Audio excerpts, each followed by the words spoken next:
join us, and we're thankful for all of you to be here today. Chairman Hobson and I went to a conference, and it was basically to study performance measures and things that we've done in our appropriation process that we think we can improve on. And one of the ideas that I came up with on my subcommittee, I have a couple of real large committees, and specifically this one, that when we have budget hearings in the first 2 weeks of the session, oftentimes we're running so many different directions and we have trouble for subcommittee members.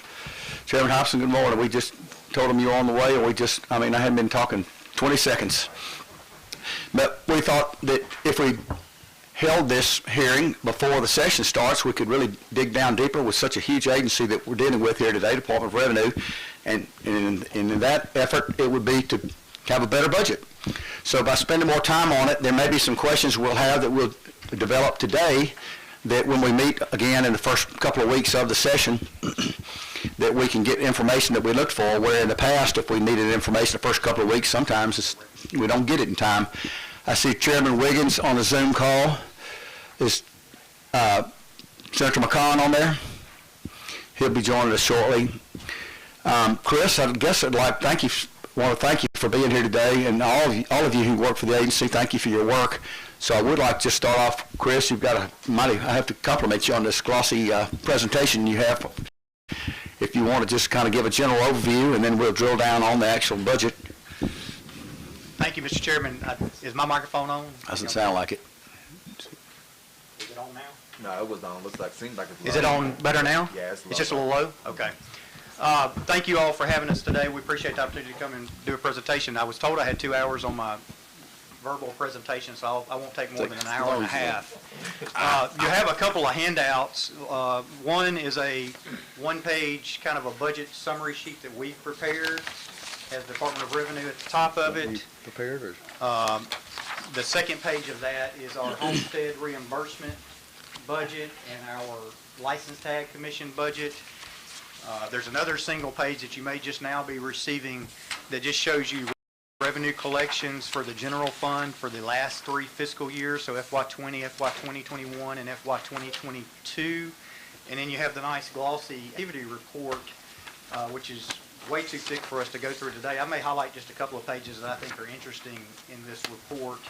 And then I plan to just do just a real quick rundown of some things we've been doing, and then I was going to let Frank Puryear kind of get into our budget. And so we have quite a few people here with us today. We have Meg Bartlett, who's one of our associate commissioners. I think all of y'all know Meg. We have Jan Craig. I introduced Meg as an associate commissioner for the Department of Insurance one time, so I want to be real clear. I know you're fond of the Department of Insurance, but we are at the Department of Revenue still. Jan Craig is another one of our associate commissioners. They've both been with us. Meg's 34 years, and I think Jan is 27. Okay, I was going to say 26. We have Frank Puryear, who's our Director of Administrative Services. We have Marcus Betts, who's our Assistant Director of Administrative Services. Pat Daly, who's our Chief of Enforcement for ABC Enforcement. And then we have Alexis Burns, who handles everything public information or public relations for us. And so we brought quite a few people today just to have them observe. And then hopefully if y'all have any questions we can't answer, somebody in this room can answer the questions. That if you look at the activity report, I did want to take you through just a couple of things that I think are pretty interesting. Page 3 of the activity report, it's a pie chart, and this pie chart shows you the source of general fund receipts for FY 2022. So the year that just ended, June 30th of 2022, that goes from July 1st, 2021 to June 30th of 2022. That shows you kind of the breakdown. And so when we talk about taxes, a lot of times we talk about sales tax, income tax, use tax, and corporate tax. You can see those 4 items make up the majority of your state general fund. And so sales tax is roughly, last year was roughly 35% of your receipts for the general fund. Individual income tax was almost 35%. It was just shy.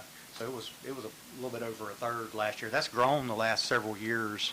We used to say individual was like 30, 29, 28%, and it's really increased the last several years. So it's a much larger chunk, I think, than it has been historically for our state general fund. If you look at page 6, or actually it's page 5, it shows you the transfers we made to the general fund on the right side of the page.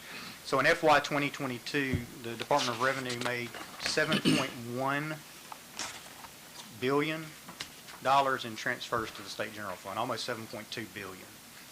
The previous year was $6.5 billion, so we were up almost $600 million year to year general fund wise. Down below that shows you transfers to special funds. So not everything we collect goes to the general fund.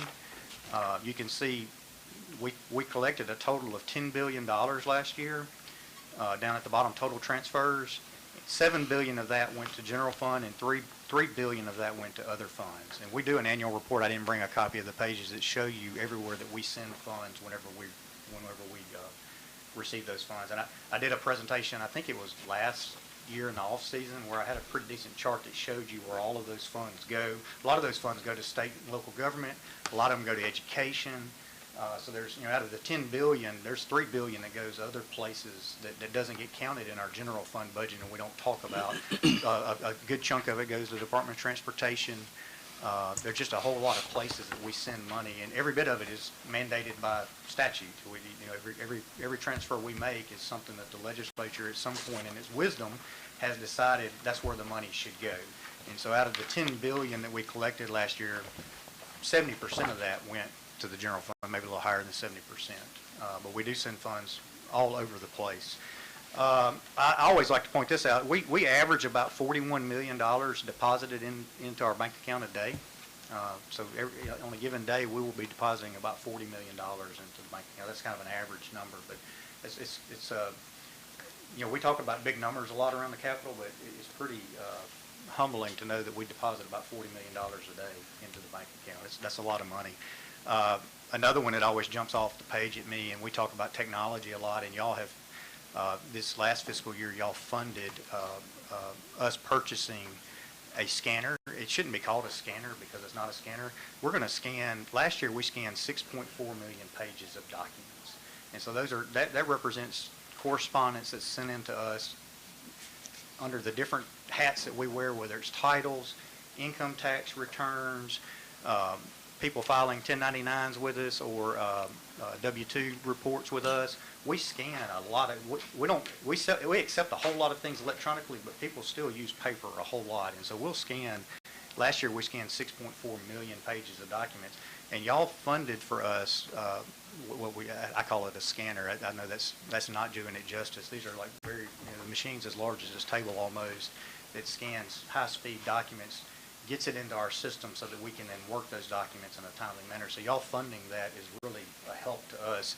The two that we have now are no longer in warranty, and so when they break, they're broken. And so we're getting a replacement, and we're going to try to piece together a second one with the two that we have left. But we appreciate very much y'all providing funding for that. That's something that's not real appealing until you realize that we'll process 1 million title applications this year. And each one of those title applications might have 4 pages, and almost every one of those is paper. We don't get many of those electronically. And so it's, when y'all get calls about, hey, my title's missing, or I haven't heard from the Department of Revenue, the scanners that we use to copy those things and get them in our system are essential to what we do on a daily basis. If you turn to page 12, one of the things that really surprised me the most when I started at the Department of Revenue is how many taxpayers we interact with in a given year. It is mind-boggling how many people we come into contact with. And one of the primary ways we do that is through our call center. And I just want to point out to y'all that in our main customer service line last year, we answered 300,000 calls. That's an area that we have struggled with the employment, keeping people based on what's happened since the pandemic. That's an area that's had a lot of vacancies, and so that's an area that we've really tried to place a lot of emphasis on trying to hire people and retain people. But it's been a struggle for us to retain people in those positions who can be available whenever taxpayers call in. But just to that call center, we answered 300,000 calls last year. Another thing I really like to point out is if you turn to page 15, another area we've struggled with vacancies vacancies in the last 18 months is auditors, and so we're actively trying to recruit more auditors and hire more auditors. It's good for us. But our audits in a typical year would bring in over $100 million. And so if you think about that in real terms of the budget, if we didn't have these auditor $1 million out of our budget, out of the state general fund budget, those folks bring in about $100 million a year. Last year it was down a little bit, and most of that is due to we had some vacancies in our foreign audit team. Those are the people who travel a lot, not just in the state, but across the United States. And so we had some vacancies in that area, and then we also had a lot of businesses that were still trying to open up because of COVID. So it's hard to get in to audit businesses when they were closed. And so while Mississippi opened up pretty quickly, there are areas of the country that didn't open up quite as quickly as Mississippi, and so it was really a challenge to get in and audit folks. We've done some maybe some non-traditional type things where we handle documents electronically now more than we used to, but some of these audits have to be done on site. Some of the larger foreign audits have to be done on, and so with those businesses closed, it made it really difficult to schedule some of those audits. And then we also had some vacancies in that area, and I think that's, we had vacancy. And when I started, we probably had in the 600, mid 600 range of employees, maybe 650, and we actually dropped down below 600 employees. And we've gotten that back up to just above 600. And if everybody that we plan to hire in the next several weeks actually shows up to work like they have claimed they are, and we don't have any more people who leave, we'll have 630 employees or so. And our real goal is to be in the 670 range. So we're 30 or 40 short easily of where we need to be employee-wise. Page 18, we also do, in addition to audits, we actually go out and collect debt. And so we have revenue officers whose job is to collect debt that's owed to the state. And last year, those revenue officers collected $156 million. And so those are people working our accounts. Some of it's automated, some of it's manual, but those folks are working accounts that where there's a tax that's already owed to the state. It's already a finally determined liability, and that group of people was able to collect $150 million last year. And I tell this group all the time, when somebody knows you will try to collect on them, a lot of times they will comply and not get in to where they owe a past due debt. And so I tell them the $156 million is probably not a good measurement of what this group does, because there are people, I have two sons, one who breaks all the rules just because they're rules, and then I have another son who's going to do what he's supposed to do because it's a rule. There's a rule, you got to follow the rule. This helps the folks who want to follow the rules and the folks who break the rules. The $156 million are the people who are breaking the rules. The people who are following the rules are following because they realize that, hey, if you don't follow the rules, the Department of Revenue will come out and collect. And we collected $156 million with this group last year, which was a record amount for this group. The next thing I wanted to point out in this report is on page 25. This is kind of our property tax activity sheet. In the bottom right-hand corner on page 25 is the legislative tag credit.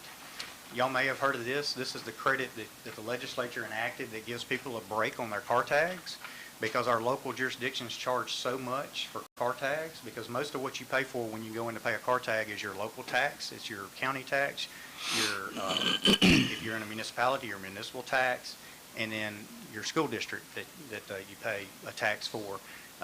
Those entities tax a heck of a lot on the property side, and so the legislature has enacted a credit.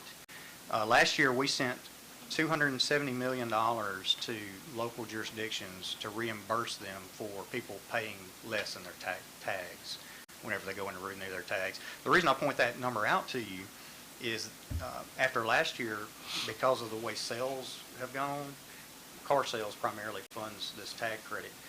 The way sales have gone, there's a lot more available to be sent to the local jurisdictions, so we've increased that credit a lot. So when people go in and renew their tags as of July 1st this year, they're paying a lot more for their tags this year. I would venture a guess that it may be 40% less than what they paid last year. Does that sound? I didn't tell them I was going to put them on the spot. I don't know that much. Yeah, I mean, it's a substantial amount more. Pardon me? Very Yeah, it goes down, each year you pay for your tag, it goes down based on the value of your car because your car gets older. But us increasing this credit has really reduced car tags a fair amount. And so that's something that y'all have provided for. You don't get a lot of credit for it, but it's something that y'all provided for in law, and because car sales have been so strong, and mostly driven by the price of cars more than anything, we've been able to increase that credit a fair amount. The flip side of that, though, is if car sales level off, we will have to decrease the credit a little bit, and so people may feel like they're having to pay more for their car tags, when in reality, you're just providing a little less credit to the locals for the car tags. So that will eventually, I think, come back down, and you may get some calls eventually saying, hey, I had to pay more for my car tag this year, and that's due to the locals charging so much for the ad valorem part of the car tags, and it's also due to the fact that there's not going to be as much money for the credit in the future, I would anticipate. Page 27, I did want to just point this out to you all because I know y'all probably get calls about it sometimes. We processed last year 878,000 title applications. So we issue titles to several different types of vehicles in the state. But we issued 800,000 of those last year, that's just a whole lot of titles. And those are the forms, I tell you, a lot of those get scanned. And I think each one of those applications is probably 2 or 3 pages at least. And so when we talk about scanners and y'all's investment in our scanners, that really helps us process these titles. Because we get a lot of calls about, when people go into the local offices and do their paperwork, most of the time we receive that paperwork, we have to scan it and get it in our system and get it processed for folks. With that, that was really all I planned to cover from the activity report. A couple of things that you all have passed that affected us. Income tax reform, that starts, the next round of income tax reform begins, I think, in January, so it's a couple of weeks away from starting. And so next year, the 4% bracket will go away, and so when people are withholding from their paychecks, they will not be withholding as much from their paychecks because they won't have as high of a tax liability, so the 4% bracket goes away next year. That's $185 million. You might could say it's $200 million when all is said and done. After next year, the 5% bracket starts going down, I think, over the next 4 years, and it goes down until it gets to 4%. And so all in all, the first step's 185, 200 million. The second step's somewhere between 300 and 400 million. Could be a little higher by the time we get through the 5 years. But the tax package y'all passed last year was substantial. It's a very big commitment by the state to back off of the tax rate and then to the 4% rate and then to bring down the 5% rate. The other thing that you all passed that affected us a fair amount is the medical cannabis program that you passed. So you all put the department or placed the responsibility for regulating the medical cannabis dispensaries in the Department of Revenue. And so the Department of Revenue licenses those. The Department of Revenue has some enforcement responsibilities related to those. You all were very gracious and gave us some funding so that we could hire up to 14 people to help us implement that program. And if you'll recall, y'all passed this bill probably in February or March last year. It became effective immediately, and y'all gave us 180 days. Y'all gave the Department of Health, I think, 150 days to get their part of the program up and running. So they regulate pretty much everything but the medical cannabis dispensaries. Y'all gave us 180 days to start accepting applications. We were able to take the money that you all gave us, invest that in people and some equipment, and we were able to get that program up and running as of July the 5th, which was technically the 180th day. We started accepting applications on July 5th. The way the law reads is we had approximately 30 days from when we started taking applications to start giving people answers on those applications.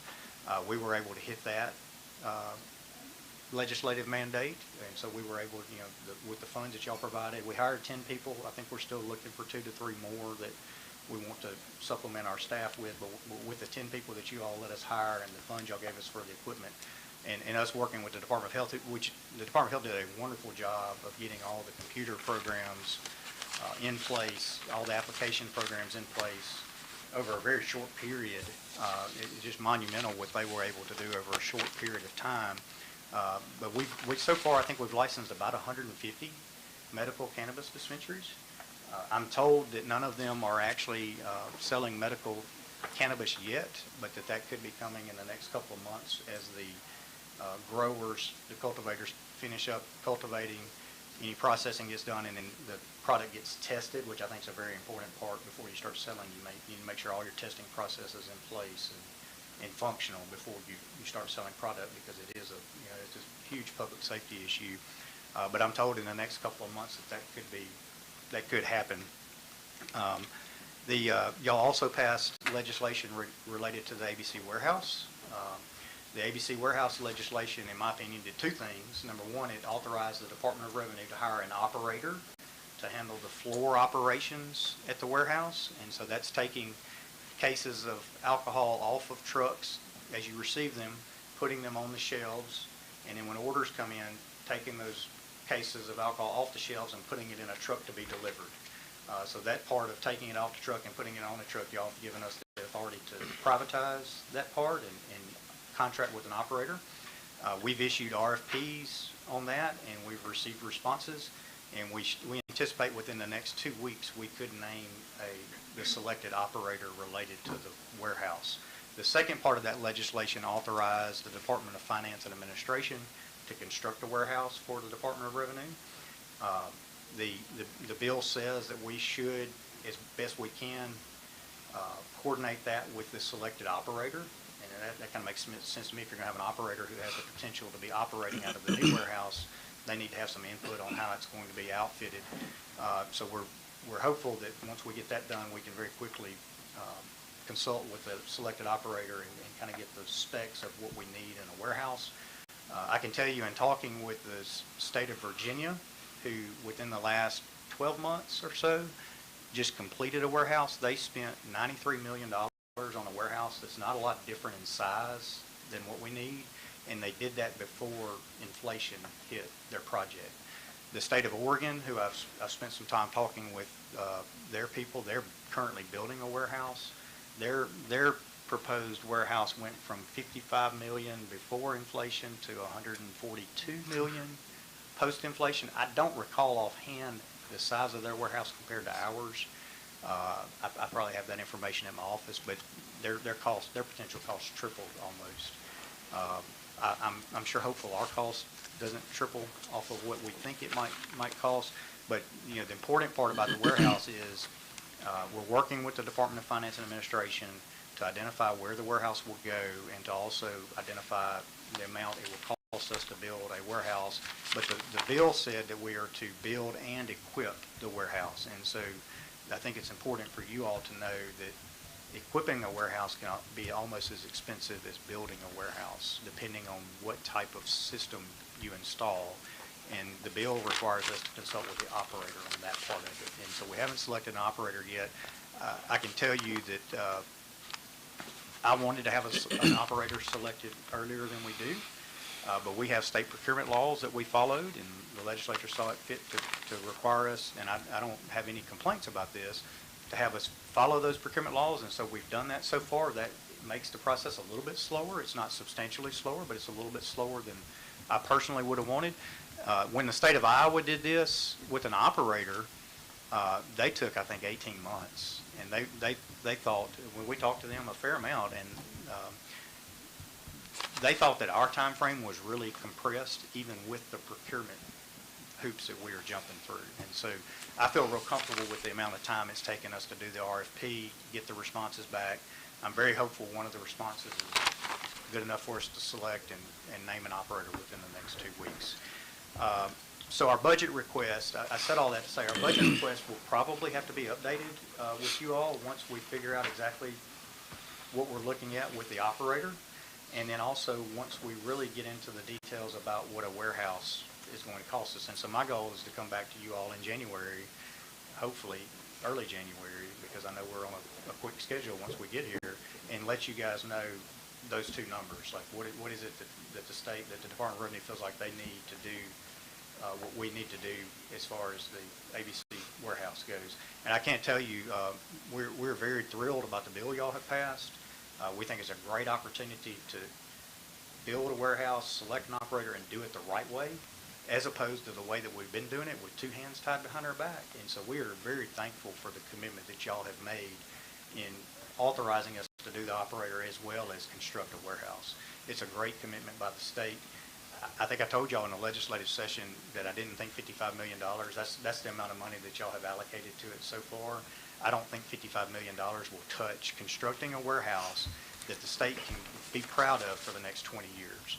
And so I think it's very critical that we come in January and give you guys a good number that we can stand behind, working with the selected operator, and say, hey, if you're going to do it and do it right, this is the number we need.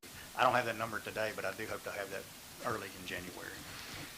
The other thing that's kind of a big issue in our budget, and I was going to let Frank kind of take you, unless you all wanted to stop.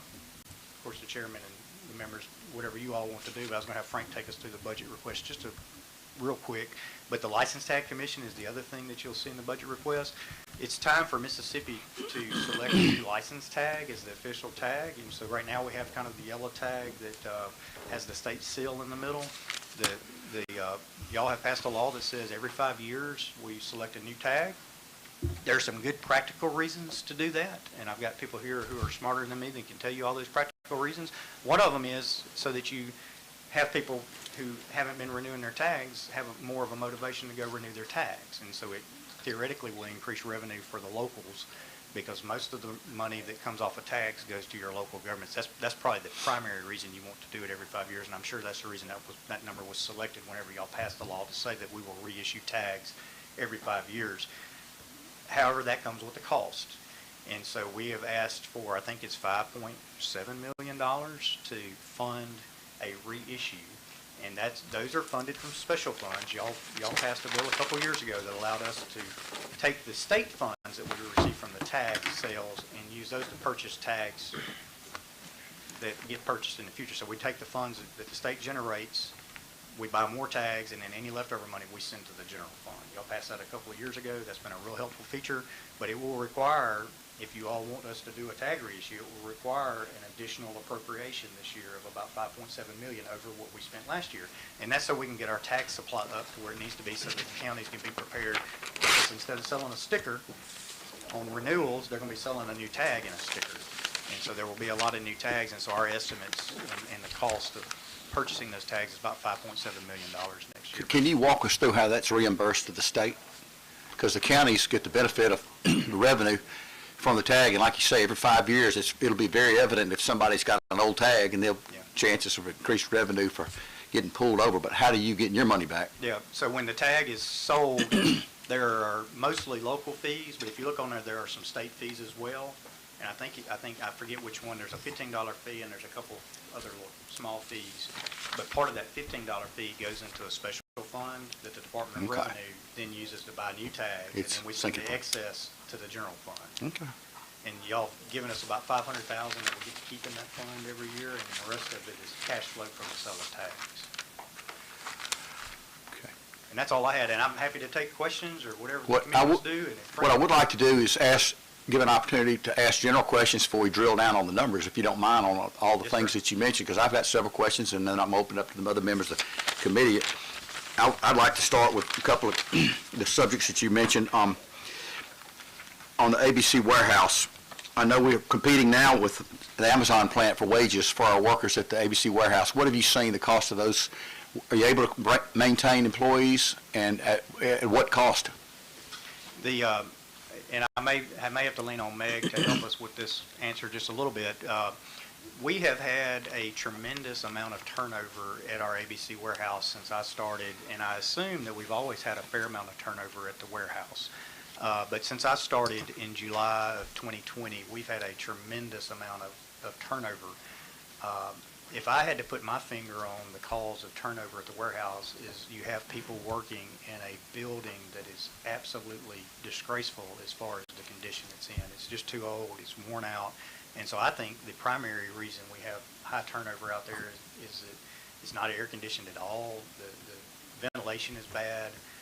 So I think the primary reason you have turnover out there is because it's a tough place to work, and you lift 35,000 pounds in a night. And it's a real challenge to find people these days who are willing to work and work hard. And so I think the second part of the reason we've had tremendous turnover out there is the workforce is not willing to work hard. My experience with the workforce we're dealing with, we have a really good core set of people out there who work hard, who are great employees, who kill themselves every day, and then we have a group that kind of comes in and goes out because they don't want to work, and that's a problem. And as I read, that's not a problem just at the Department of Revenue. That's a statewide problem, finding people to take jobs, and so we've just had a tremendous amount of turnover. I don't think we have lost, if you just count people who have left our office, our warehouse, I don't think we have lost but maybe 2 people to Amazon. Really? Yeah, and so Meg says too, did it cause some of our applications to slow down? I think there's a chance that some of our applications slow down a little bit for a period of time, although right now I think we get plenty of applications. It's just finding people who want to work. Since I have been working with the Department of Revenue, we have given 3 pay raises to those workers. Thanks to you all providing the funding last session, that's one of the things we asked for funding for, is we wanted to bring those salaries at the warehouse up to what the State Personnel Board says is market. And so those salaries at the State Liquor Distribution Center are at what the State Personnel Board says is the market rate of pay for those workers. And so we are paying at our warehouse market rate.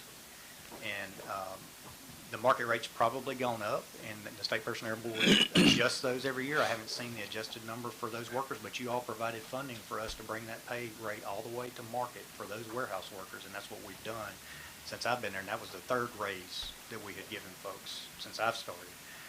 So I don't personally think pay is the only thing. I think it's a workforce issue, and we have gone back and looked, and we've only lost 2 people that we know of to Amazon. Well, in your request for proposals, knowing that problems with labor would be a big component of a management agreement, how is that addressed in the request? Would it be, are they stipulating the wages to make their job easier as a management company where they don't have so much turnover? The request for proposals does not mandate a certain amount of wages. I do think that, if you took the workers who were at the warehouse today and put them on private payroll, they would get a 9% raise. All right. Off the bat, and so I do think a private employer will have some more flexibility on giving them a raise and not taking 9% out of their paycheck. I think that would probably help them. In the short term, I think it hurts you in the long term because you don't have a retirement plan. But most of the people at our warehouse are turning over so quickly, they don't have any reasonable expectation of ever enjoying the benefits of retirement.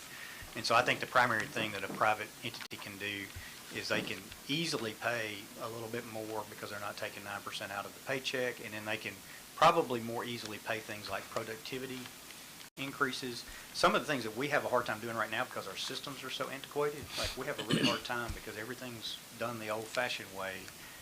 We have a hard time implementing any type of productivity pay, and I do think a private entity will have some more flexibility on doing that. I participated in that hearing, and somehow I believe I remember it to being about $14 an hour wage. Does that sound about right? That's about right. It's right around that. If you work the night shift, it's a little higher. Okay. But the day shift is paid a little bit lower. The night shift is 15% or so more than the day shift. Okay. How many proposals do you anticipate receiving for the management of the current warehouse? So the request for proposal deadline date was last Tuesday, and we've received 4 proposals. Great. Okay.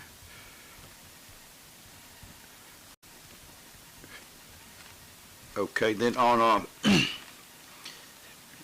knowing that it might take 5 to 7 years to get you a new building, in all reality, I'm in the real estate business, and I know I've seen how slow we can move sometimes in the state at designing and building facilities. Would you see a situation where you could be greatly enhanced by some additional warehouse space in the interim? I know it creates problems with possibly logistics, but the simple fact that you're out of room now? So before I started working with the department, the legislature very graciously appropriated probably $4 million to allow the Department of Revenue to buy an additional warehouse. So that was looked at back then, and then the people, Meg was one of the people, the leadership back then decided that would be an option, and so we're not against that. I think I would probably defer that to the selected operator as we start talking about operating the warehouse over the next several years. The bill contemplates that we will be out of the warehouse at a maximum of 4 years because it allows us to do a contract initially with the operator for 4 years. And so we're going to be pushing to be out of the warehouse as soon as possible, but I definitely would defer to you on how long it will take us to get out of the building. But yes, they looked at it in the past and decided that it would make sense to have additional warehouse space because of the space constraints that we have. I wouldn't be against that, but I think I would have to defer that question to later based on whatever conversations we have with the operator that gets selected. So if an operator came in and said, yeah, I think extra space would be excellent, I would be very much for extra space. But if an operator said, no, that would ruin us logistically, Okay. I would be inclined to defer to them because they're going to be doing the floor operations of the warehouse. Okay, and when we had the hearing, I was on that tax subcommittee. I asked you the question about wine as a percentage of the cases shipped, and I think it was around 40%. Does that sound correct? Wine is about 40%, and wine has extra costs associated because possible of climate control. And we've had bills to direct ship wine to the consumer, and we've also had legislation to allow grocery stores to sell the wine, in which case it could be direct shipped to the grocery store.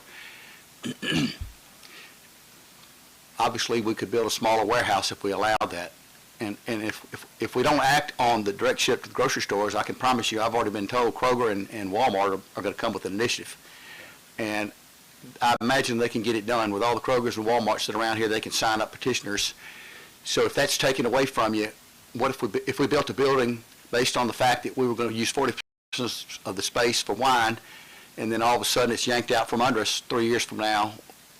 Would that create, of course, we'd spend a lot more money in a warehouse than we would have needed to, wouldn't we? I think that's definitely an argument you could make.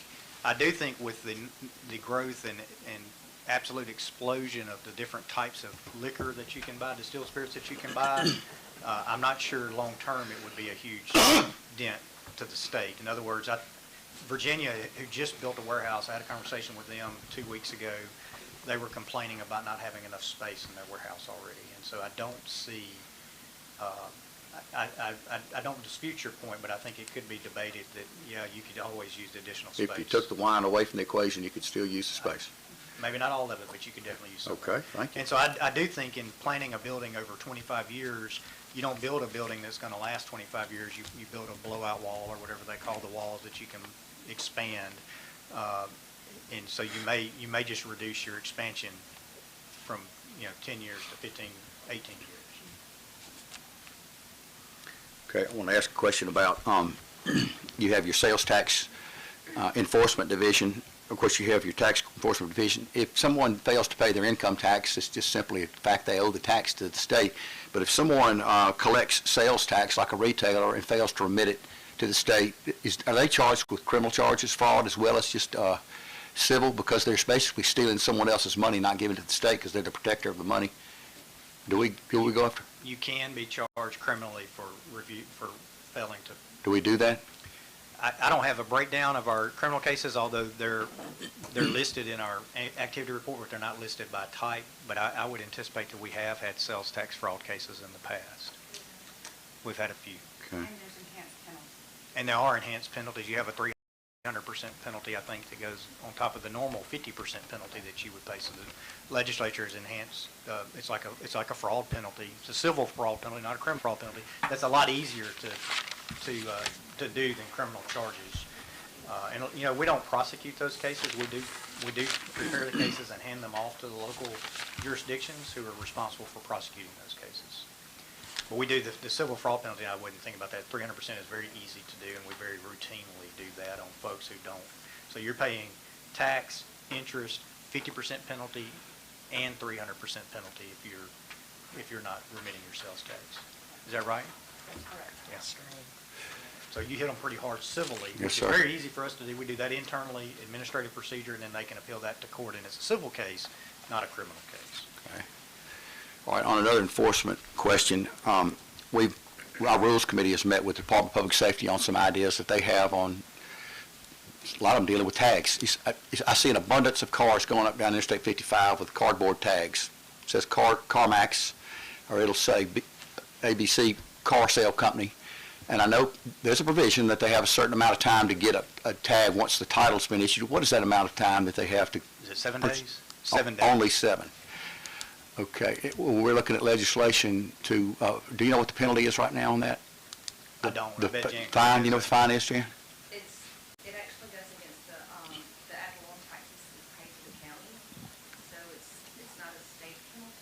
all that penalty would go to the county. Registration fee for that. And you can lose your legislative tag credit as well. 25 days, I think. And so if you don't do it within 25 days, whenever you go in to pay your tag and you usually get a break, you lose the break on it as well. You lose your Any questions? legislative tag credit. 25% penalty, then you get the credit. Briggs, you want to ask one? Okay. And I failed to mention Senator Hickman. I mentioned who's on the Zoom. Senator Rod Pittman is with us today as a member of subcommittee as well. He's got some questions, please. Yeah, just a couple of questions.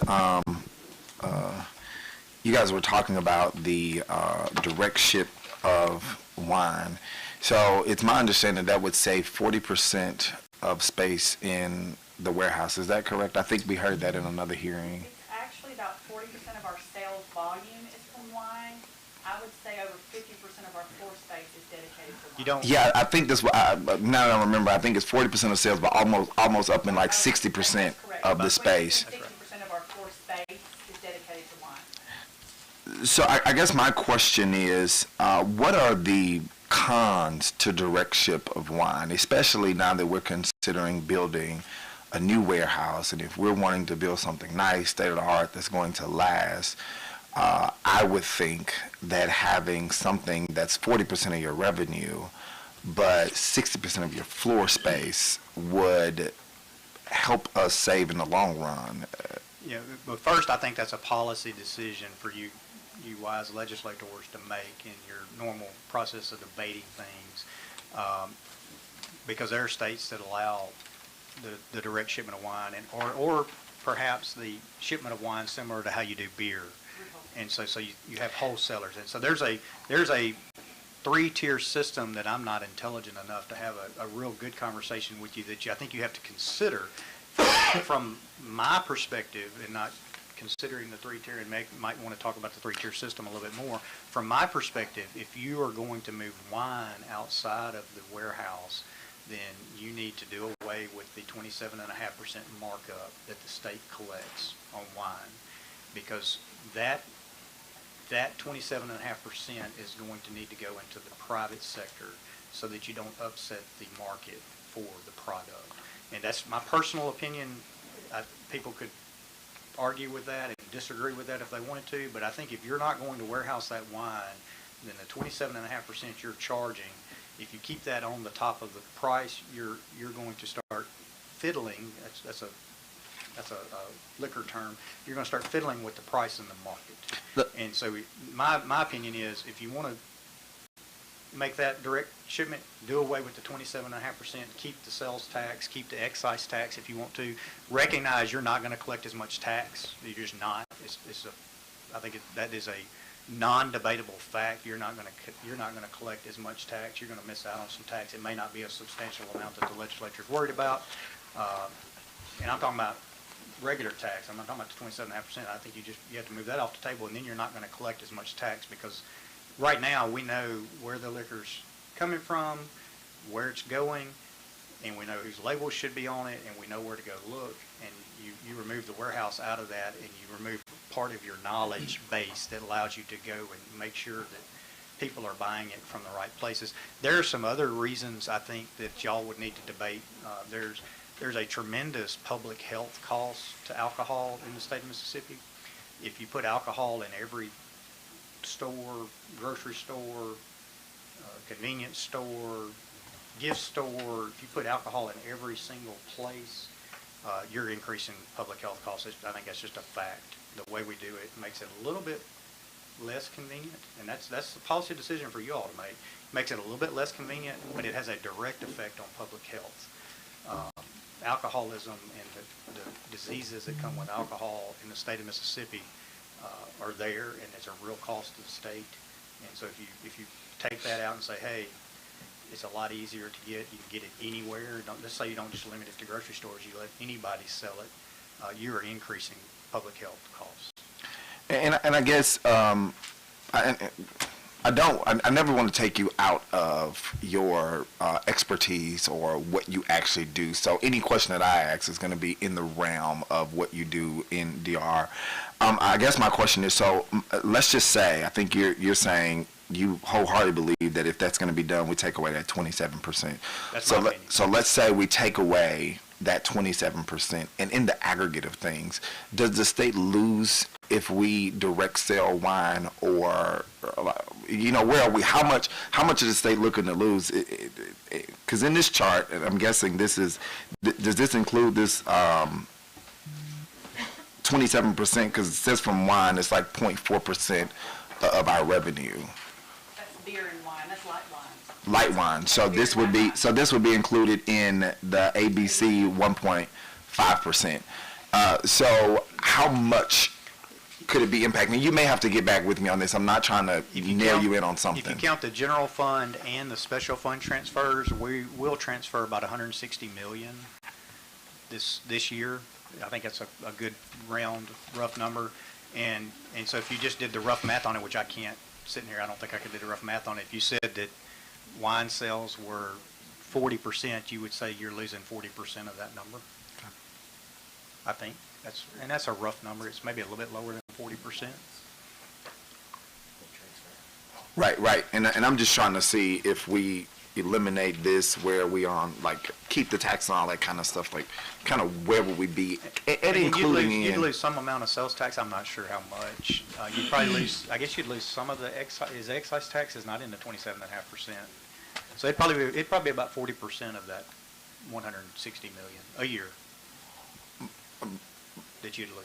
And I guess but that is a net loss or a gross loss, because I mean, would you not be able to eliminate some overhead costs such as employees, space, and all those type of things? If we were funded at the levels that we should probably be funded at, like really funded to operate like a business, you could. But the current warehouse budget, you wouldn't be able to reduce it. Thank you.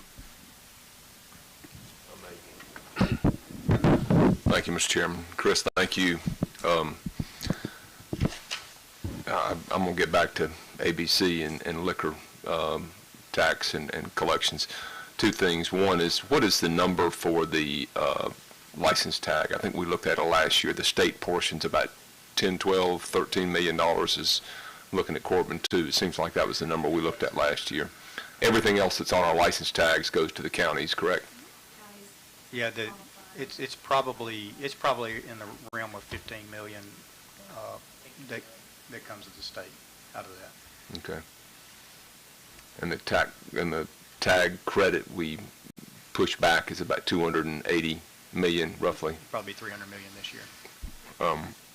One other point and the discussion that's been had is the salaries of your employees, especially ABC, as a vendor comes in to operate an operator for the ABC warehouse and the distribution.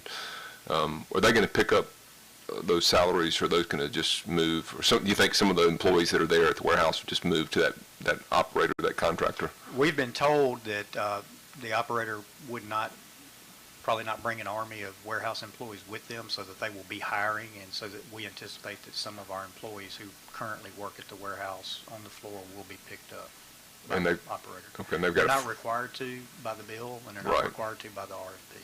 Yeah, they got a 4-year. They'll have a 4-year contract. Up to 4 years, or when we move out of the warehouse, whichever one comes first. Okay.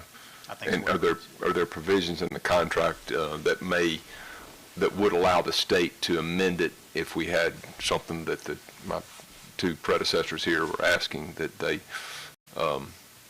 if we decided to go to a direct shipping, or we went to some other arrangement with selling alcohol in the distribution, that we can amend that contract? We have put out what we anticipate are going to be the number of cases that we'll be shipping, and so I suspect that all of the people who have responded to the RFP have relied on those numbers, which includes a reasonable amount of growth each year, although we told them that those were not guarantees, but those were just kind of our expectations, so we didn't guarantee them a set number of cases that they could ship. But I do think they're not anticipating that it's going to be cut in half, because they will be paid. The bill requires them to be paid a set dollar price per case. And so I do think we will run into trouble with our operator. If the bill does specify the legislature can change the law, I think rightfully so, but I do think we will run into trouble with our operator if we cut that case amount down. thinking about there are a few things I wanted to unpack, and I don't know if I have enough time to do it all because I got a 10 o'clock conference. As it relates to the new warehouse, I think 55 million was the projected amount based on the revenue bonds that were going to be issued to help pay for that. Is it fair to say we're talking about significantly more than that to get the kind of warehouse we need to be efficient? When the bill was passed, I thought we were about double what was allocated. I don't have a firm figure to give you now, but based on the discussions I've had with other states, I don't see how we do it for less than $100 million. Yeah. And inflation may drive that up further from here. Mm-hmm. And that's regardless of whether or not the contractor is handling the distribution. This is just putting in place a relatively state-of-the-art facility that can get liquor in and out, Yeah, correct? if the state is going to stay in the business, I would suggest that we do it and be all in, because, I mean, if you just say we're going to collect the same amount of money we did this year over the next 10 years, but it's going to go up, especially when we build a new warehouse, it should go up. I mean, you could say 160 million times 10, and I can't do the math on that, but that's what, 1.6 billion that should be coming into the state. And so this is an investment, I think, if the state's going to stay in the business, it's an investment that's going to pay off for the state. And we ought to do it the right way if we're going to do it. Yeah. And that way we can compete with whoever's in the metro area. You know, one thing you talk about, if the state's going to stay in the business, it just this is, again, anecdotal information, so I don't want people to rely on it, but over the holiday weekend, this past Thanksgiving holiday, I went to buy some wine for the holiday, and I had my father-in-law, who was from Louisiana. That's a non-controlled state. And they just direct ship. They work through wholesalers to get the alcohol from where it originates, and they send it directly to the package stores and the grocery stores and whatnot. And he was shocked at how low our prices were on the wine compared to Louisiana. And you know, everybody talks about Louisiana being cheaper, but he was surprised that some of the wines that he buys in Louisiana were cheaper in Vicksburg, which kind of surprised me too to hear that, but I thought it was interesting. And I've been told, and you can say yay or nay to this, that it really doesn't matter if you're a controlled or non-controlled state. From a lot of the people that are in that business will tell you that the only concern I hear about is maybe there's a better opportunity to get some unique wines from non-controlled states than there are controlled states. I don't know if you have any information to I think that is support driven that. more by the size of our state and the market in our state than the way that we distribute alcohol. And so, I mean, you go to Austin, Texas, or Dallas, Texas, that in the metro area of Dallas has more people than our entire state. They have more buying power, and you're just going to get more. You know, the average income's probably a little higher. Cost of everything's higher. That's more of a market thing than a how do we get the liquor to the store thing. Because we have 11,000 items that you can go get through a special order, and so a lot of our package stores decide they don't want to carry certain things. Now, there are certain things that are hard to get, and the people who make the product make it hard to get because it's a market for them to increase the prices. And so, I'm sorry I went on so long, but so I mean that's a market thing. Our suppliers control their inventory in the warehouse. We don't tell them what they can bring in and sell in the state, other than you've got to make certain minimums in order to make it a bailment item that sits in the warehouse. But we have 4,000 items that sit in the warehouse. We have another 8,000 to 9,000 that you can order that get special, almost direct ship here. And you all did pass a bill a session ago to allow the shipment of items that are hard to get directly to a liquor store. I don't know if that's been used yet. You go through the liquor store to order it, but it gets direct shipped. It gets direct shipped to your house, correct? It goes to the liquer store. It goes to the liquor store. And you pay the store a little bit of a fee, whatever the negotiated fee is, but you can get those items if you go to your store and say, hey, I want to get this, and get it delivered here. Let me ask you this question. I had a guy come up to me last night and tell me that owns a liquor store and say, I wish we could get more wines. And I think the answer is, and tell me if I'm wrong, is that if that company, let's say it's Unique, a winery out in California or Oregon, wherever they are, if they can sell enough to Mississippi, there's a likelihood you can get it. But if they just, it doesn't matter how badly you want it in Mississippi or in another state, if they're not going to sell it to that small state, controlled or non-controlled, is that going to dictate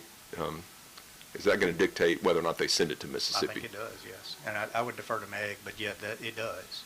And it's very easy to sell. The complaints I get from people that they can't get the wine they want, doesn't have anything to do with the fact we're a control state, does it? I think it's more market-based. Now, could some winery somewhere say, I don't want to send it to Mississippi because of the way they do it? Absolutely, but they could also say, I don't want to send it to New York because of where they make us keep it in New York, and those are other decisions. I wouldn't be able to get into somebody's head on that, but you can get, if somebody's willing to sell it here, it's very easy to get it here in Mississippi. You fill out a form to get it special listed. Yeah, you can do it online. And so if a winery wants to sell something here, it's very easy to sell it here. And it doesn't have to come sit in our warehouse to be sold here. We get things all the time. They come in the door and we ship it out within a day or two because it's a special order that came in that we don't keep in stock. We do 2,400 of those a week, a day. 2,400 of those. 3,000 a day. About 3,000 of those types of products a day. All right. 3,000 cases. Yeah, let me wrap up because I do have to hop on a conference call here in a couple minutes. I think the two big issues that I hear on the streets, and I would imagine that my colleagues hear the same thing, are one is getting the product out from the warehouse to the place. And I think a new warehouse and a new company is going to help resolve that problem. It's not going to happen overnight, but it's going to happen hopefully soon enough. Y'all have taken the right steps for us to get to that point, yes, sir. Then the second thing is the product itself, getting the right product, the product that they want. And if I'm hearing you correctly, that's more market driven, more driven by the winery's desire to ship it to Mississippi than it is the Mississippi's desire to get the wine. That's brought correct, in. and the same thing with bourbons. The hard to get bourbons, the distillers make the suppliers make the decisions on where those goes and how much goes. And a lot of their allure is making it a little hard to get, and we don't control. Although we do have discussions with them and encourage them to send plenty of product here, we don't control what they send here. But one thing that people will go out to California, let's say, and they go to a winery they like, and they want to get it direct shipped because they like it, they want to order a case there. They can't get it shipped to Mississippi right now. What can we do to help? They can get it shipped to Mississippi. They can go to their local store and talk to their local store who can order that wine for them and get Okay. it shipped directly to the store. Thank you. I've got to hop on another conference, Mr. Chairman. Thank you. On the projections of the $55 million for the new facility, what size warehouse was that based on? The $55 million? Yes, sir. I didn't come up with that projection. I have no idea. I mean, what do we think we need? We have one study, although I think it probably needs to be updated, and we will do that once an operator is selected. We have one study that says 300 to 350,000. I think. Does that sound right? Yes. Yeah. And that would last for a number of years, and I think you would want to have the ability to expand it with some type of blowout wall. The only thing I would say is I hope in all our negotiations on a management company, we've got out clauses that wouldn't get us hung if Walmart and Kroger does pass an initiative and yank 60% of your floor space product out from under the contract. I would hope that we don't have a guaranteed payment that if that happens, we get hung with. We will plan for that contingency. I agree. You know, believe it or not, people talk about you can't have wine in grocery stores now. We have wine in grocery stores. It just happens to be lower alcohol content. And so I think the consumer, I'm sure Walmart and Kroger thinks that if they could put additional product on there, heck, you can buy marijuana right now, but you can't get a bottle of wine shipped to your house. So I think the public is getting a little bit numb to the negative aspects of alcohol. I just would plan for that possibly happening because I think it's not far from us, it's an initiative process, if we can ever get that worked out. Senator Wiggins, do you have a question? I do. Do you hear me? Yes, sir. Please go ahead. Thank you, Mr. Chairman, for allowing Senator Khan and I to attend like this. It really helps us doing our job. And y'all are all looking at me, I'm sorry. Which one do you like? Mr. Green, so my question, first of all, is dealing with the early learning collaborative tax credit. I just saw down here on the post that a bar restaurant group donated $50,000 to the early learning collaborative in past Christian, which means they took advantage of the tax credit. So my question to you is, do you have the numbers on the early learning tax credit and then how that program is going overall? We don't have those numbers. I'd be happy to get it to you in the committee if you'd like for me to. Yes, can you do that? Yes, sir. And does DOR, this may not be your bailiwick, but does DOR send out information to encourage people, because on this particular one, as time has gone on, more and more people are finding out about it, but we want more people to take advantage of it. And I've heard that they just don't know about it. Is that something y'all do? We do not actively market that program. I believe the Department of Education, do they send out information on it? I think they work with them, and they're the ones that actually approve the credit. So Department of Education actually approves that credit and processes that paperwork, but we do not actively market that program. So they approve it, but y'all It comes to us. track it. Yes, sir, it comes to us as I assume, a certificate or certifying that the person qualifies for it, and then we accept the Department of Education certification. Okay, if you could give me those numbers, I would like to see that. Yes, sir. And my understanding is that it's a calendar year, so that will end this year, at the end of December. Jan Craig says that's correct. Okay, my other question is, or, second to last question, I think, is, a couple years ago, we passed what has been called a electric vehicle tax. The consensus was at the time that was to offset electric vehicles, who drive less, whatever, don't pay for that. I continually hear for us to repeal that because for various philosophical and conservative reasons, but also from just how it gets done. So do you have numbers on that? And can you tell me how that is working? I do have numbers on that, but not with me. I think there were two, and Jan may have to correct me if I misspeak. I think there were two taxes. There was one for a hybrid vehicle and then one for a purely electric vehicle. If I recall that right, it was probably back in 2018 whenever y'all passed that in that special session that you had.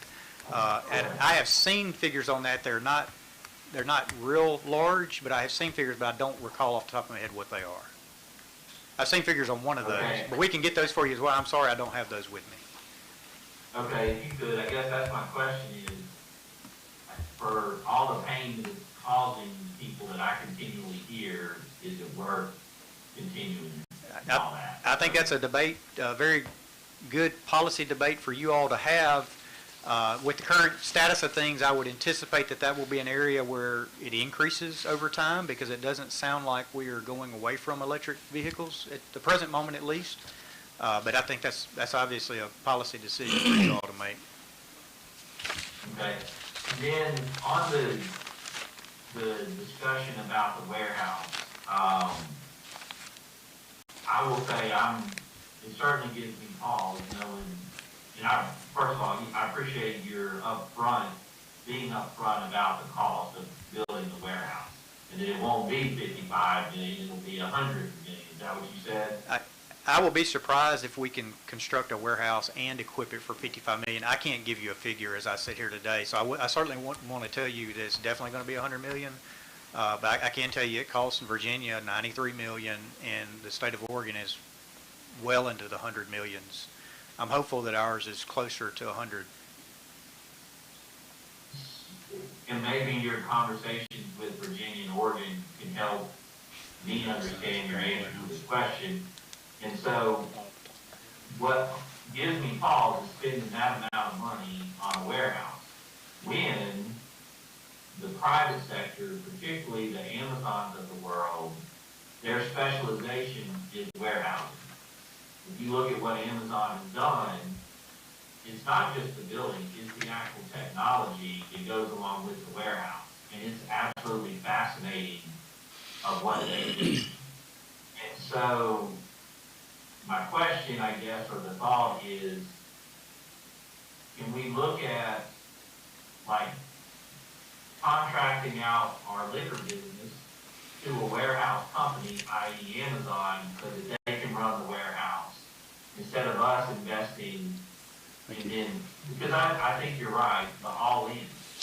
But that seems a lot, and it seems like, based on Mississippi's track record of technology, it goes hand in hand of a functioning warehouse. And so Is that something being looked at? Is that something we can look at? And is that something that these other states have looked at? It's done several different ways, and so I do think that that's something that we have looked at in the past. I didn't write the bill, but I think the bill is very well written, the bill we have now. My personal opinion, and this is probably debatable, is you will pay for it one way or the other. And so if you're going to have a company build a warehouse for you and contract out operations, you're paying for the same thing. And so the question becomes, if you pay somebody to go build a warehouse and do it, and that company goes bankrupt, or that company decides they're not going to ship alcohol, or something else happens to that company, what are you then left with as a state? And I think it's pretty wise by the legislature to say we're going to be left with a building that we own and the equipment we're going to own, so that we can have another company come in and do it. And I will tell you, although I'm very hesitant to talk about the RFP process because we're in the middle of it, and y'all have enacted a bunch of really good code sections that deal with how to handle those RFPs. We have four very experienced, expert entities who probably meet the criteria that you're talking about that we will be consulting with as we construct this warehouse. And those are the people who have responded to the RFP. Well, I appreciate that. If I'm being upfront,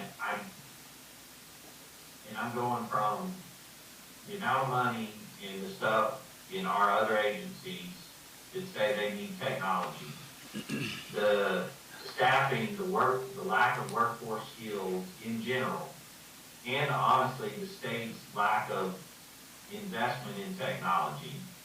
I'm concerned that we build a building for $100 million, and let me give another one.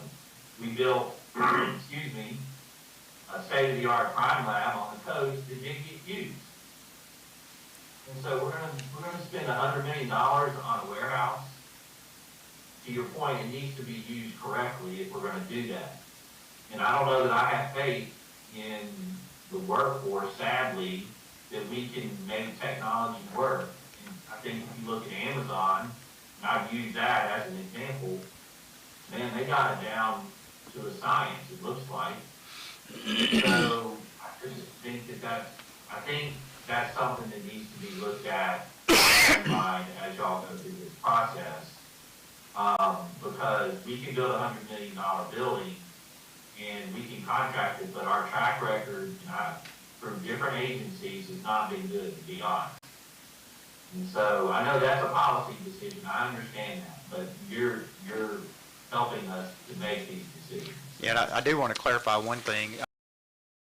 Number one, I don't know if it will cost $100 million. And number two,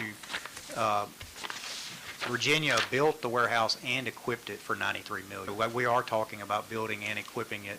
And that's one of the reasons I think the bill requires us to consult with the operator that's selected so that they can help us with the technology side of things and how they want things to be done. Okay, that's my question is, did Virginia include all the technology? So in a perfect world, if somebody, a liquor store on the coast wants whatever wine, they can put it in and they can have it shipped to them tomorrow, and it's all computerized, and it goes to the warehouse, everything that Amazon does? The Virginia warehouse has some automation, but it also utilizes a conveyor system. I'm not as familiar with the warehousing that Amazon does. I will tell you the four respondents that we have, they are state-of-the-art entities, and I think they're very capable. I wouldn't say they are Amazon because they are in the liquor distribution business. They're not I don't know that they're in the general goods business, but they are the types of entities that you would want to be consulting. And hopefully the one we select will be a great operator as well. Okay, well, I mean, that's good. All that to say, I think the technology has to go along with it as been proven. So if that is part of this whole cost, then that's, yeah, I think there's a chance you could build a shell of a building. Now the foundation gets really complicated depending on how you're going to outfit it. But I think you could build a shell of a building for $55 million, and I think you could very easily spend $55 million on racking, warehouse management system, equipment. all the things that go along with making it work. So I think you're talking about half and half on technology / equipment and construction. Thank you for breaking it down, because that's what I was, I guess, trying to get at. Yeah, we can build a shell for 55 million, but it's actually the operations within that building that's gonna lead to our constituents being happy. So thank you, Mr. Chairman, thank you, for allowing me to ask this question. Thank you. All right, Chris, I think you were joking when you said you'd keep your comments to an hour and a half, and we're getting real close to that. So why don't we shift to the revenue part, and then any additional final wrap-up questions we may have, members of the committee can ask. Okay, and if it's okay with the chairman, I'll turn it over to Frank Puryear to kind of give us Yes. an overview of the budget request and maybe not an hour version of the budget request, which we could spend an hour talking about our request if you wanted to. Got it. Thank you, Mr. Chairman, and members of the committee for having us today to talk about our budget request for FY '24. I've got two handouts, or there are two sheets in the handout I gave you. One is our budget request just for our regular agency operations, and the second page is our homestead exemption reimbursement request, and then, as the commissioner mentioned earlier, also the license tag commission budget request. Our overall budget request for FY '24 is fairly flat. We're asking for an additional, in total, $830,000 increase in funding. This budget request does assume, just because of where we are in the RFP process, it does assume that things are just status quo at the warehouse. And so, in other words, this budget request is assuming that we'll be continuing to operate the warehouse and have the salary costs, the contractual and commodities costs associated with that. So as the commissioner mentioned, we'll have to revise this budget request in early January once we know what the proposed cost of having to operate everything. So, but we thought for the budget request for '24, it was best just to leave things status quo. Our largest increase in commitment items that we're requesting is in salaries.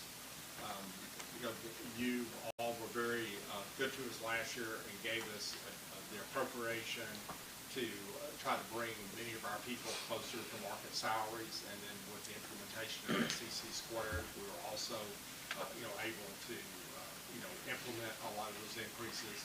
And so we are asking for another $2.6 million to hopefully be able to continually to increase our salaries to market, especially in critical areas such as our auditors and our revenue officers that are critical to bringing in general fund revenue, as well as many of the other employees in the agency. Our travel, we're not anticipating needing any increase in travel or contractual services or commodities, small increase in commodities. We do need some additional money in our capital expense funds, about $281,000 increase in capital expense funds versus what we appropriated for 2023. We are very, as you know, very human capital intensive and technology intensive at the Department of Revenue. And so a large part of what we're asking for in the capital expense funds is for upgrading and replacing, just from a cyclical basis, computer equipment, laptops, desktops, and telephones. And also we do have some request in there for some lift equipment, such as lifts and stock pickers at the warehouse, assuming that we would continue to operate the warehouse. Our contractual services, we're asking for $21 million in contractual services. As I mentioned, we're very technology intensive at the Department of Revenue, and probably $8 or $9 million of our contractual services budget goes toward our contract with our contractor who manages our Mars and Marvin tax system, which is a state-of-the-art tax system that over the years you all have graciously funded for those which has improved our efficiency very much so. It's also improved taxpayer and customer service for us also. So a large part of our contractual services budget goes toward that. Of course, we have about $2.6 million in rent, and that goes into our contractual services number. And then while we receive a lot less paper income tax returns than we used to, we are, it's amazing, how much digital electronic information we receive now, as far as income tax returns, and also people going in through our tax system and filing. We still send out a lot of paper though. Because of our tax systems, we're able to provide taxpayers with monthly statements they do owe us and send out notices. So we end up spending probably about $2.2 or $2.3 million a year on postage. So we send out a lot of mail, and so that also accounts for a lot of our contractual services.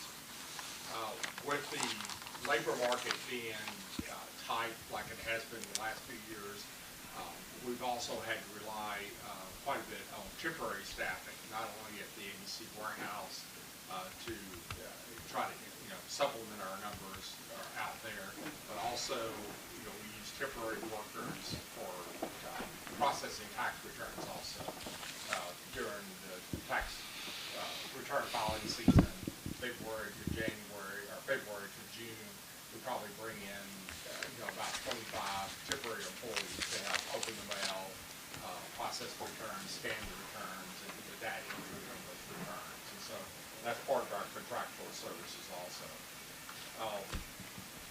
We do need, are requesting a little bit more money for vehicles this year, another $50,000 in vehicles.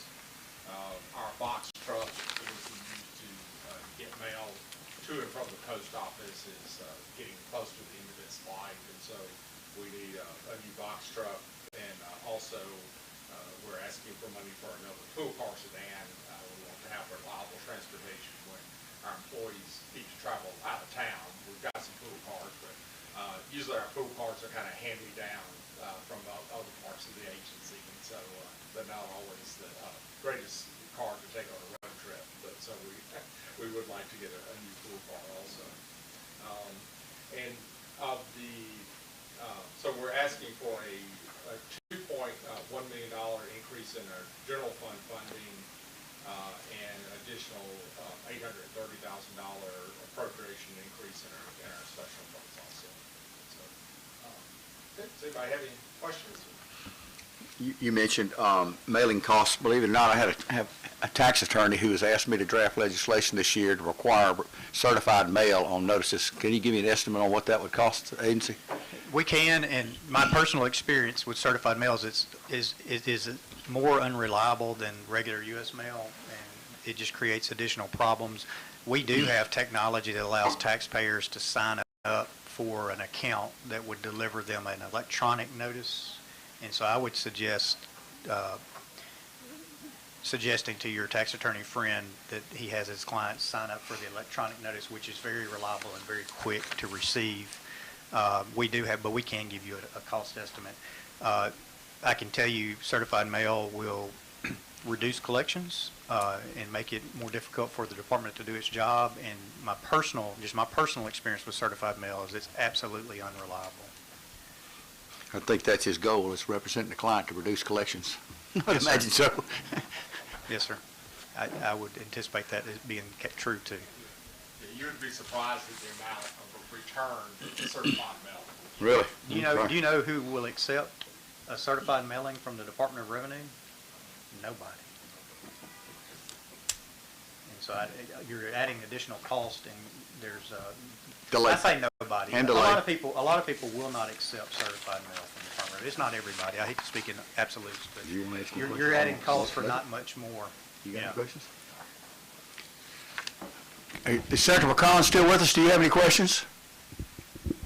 I'm still here, Mr. Chairman. I think y'all have covered the majority of my questions there. I appreciate y'all letting me be a part of it.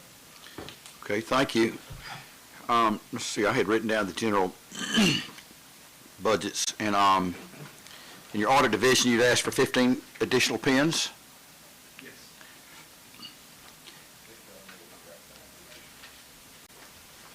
And then as far as the, what, on the ABC division, the enforcement with the commodities, what was the 823,000 credit?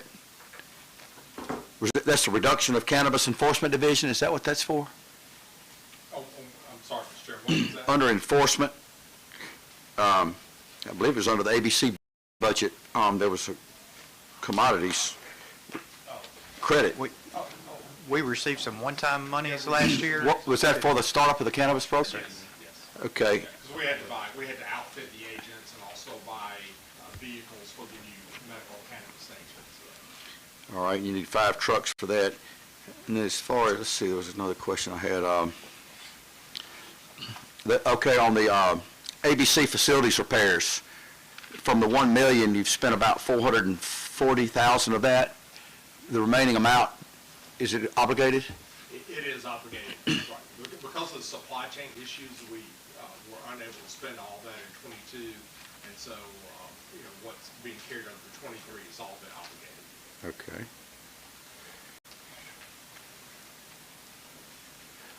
Supply chain has been a huge I bet. impediment on making some improvements that we wanted to make at the warehouse, and we're still hoping and praying that we're able to complete those repairs just as soon as possible.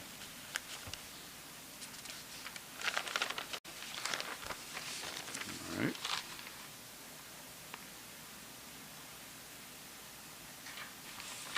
Question? Anything else y'all would like to? Just thank you, Mr. Chairman, for your I time. think this has been great to have more time. We just so rushed the first couple of weeks, and now we can come back and kennel up, so to speak, if we use a Mississippi term, and with the different specifics that we've kind of narrowed it down to that we need to address. I hope y'all consider this a wise expenditure of your time. We're always happy to come talk with you all. Good. Okay, nobody else has any questions? Nobody on the Zoom? Senator Wiggins, you have another question? Okay. We stand adjourned. Thank you.